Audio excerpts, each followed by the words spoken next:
everybody. I want to thank all of you guys for attending. My report today is about the HIV/AIDS epidemic and how it evolved over the years.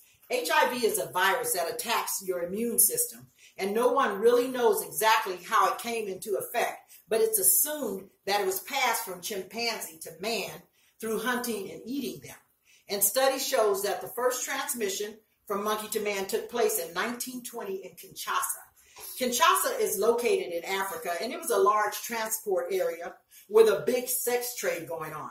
And with the migrants and sex trade and transportation, it is assumed that this is how HIV began spreading throughout the world and eventually became a world pandemic. And chimpanzees carry the virus SIV. And when it goes into man, it turns into the HIV virus. Now, HIV is what humans contract first, and then if it's left untreated, it turns into AIDS. And HIV can only attack humans, and it attacks your T cells. And after destroying so many your cells and reproducing itself, it turns into AIDS. And it tends to make your resistance so weak that you can't fight off the other disease, and this is how people die from it. I have a chart here that shows the yearly stats of how HIV grew. And in 1920, study shows the first transmission of HIV was in Kinshasa. In 1980, HIV infections had spread internationally with 75 million infections. And then in 1981, it finally made its way to the U.S. And a few cases were reported among gay men in New York and California. So nobody was really worried about it yet. And then it spread among drug users. Nobody's still not worried. And then in 83, it started getting to the female partners of the drug users. They're still not worried.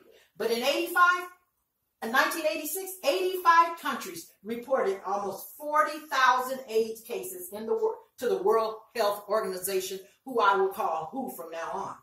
In 1987, the FDA finally approved a drug treatment for AIDS called AZT. But it was so expensive that nobody could really afford it, so AIDS kept on spreading and people kept on dying. Then in 1989, WHO estimated there were up to 400,000 cases worldwide. And in the U.S., we had over 100,000 people with AIDS. In 97, the United Nations of AIDS estimated that 30 million people had HIV worldwide, averaging 16,000 new infections every day.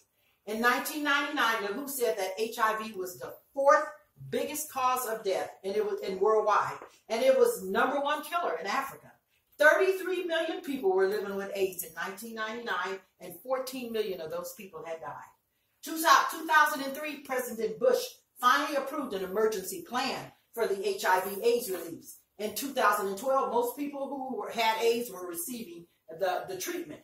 In 2013, the United Nations AIDS reported that AIDS-related deaths have fallen 30%, and since their peak in 2005. And people were living with HIV now.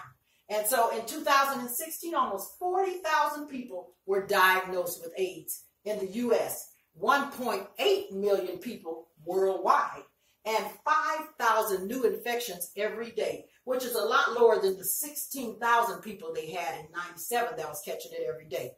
Now, gay and bisexual men are the most affected by this virus, especially the black man.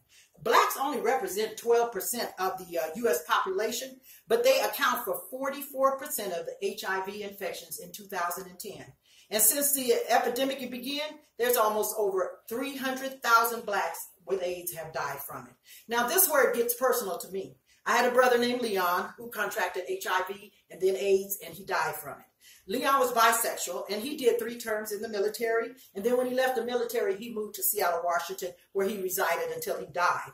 And that was over 30-something years ago. And he was only 34 years old. His illness came on him really quickly. He went into the hospital. Within 2 weeks, Leon had passed. Now, it was not much known about this virus, so everybody was afraid of it. So no one wanted to touch him. The funeral home wouldn't embalm him. And he was wrapped in a cloth, put in a casket, never to be opened again. And I thought to myself as I was crying, I bet they find a cure for this within 1 or 2 years.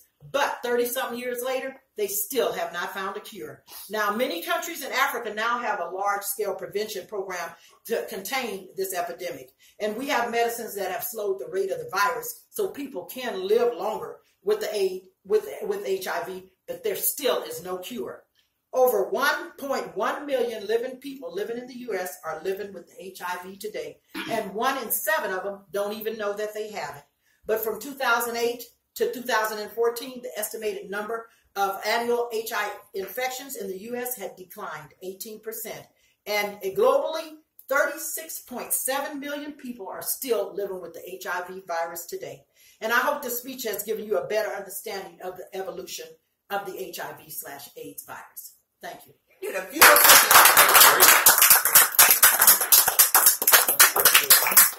job.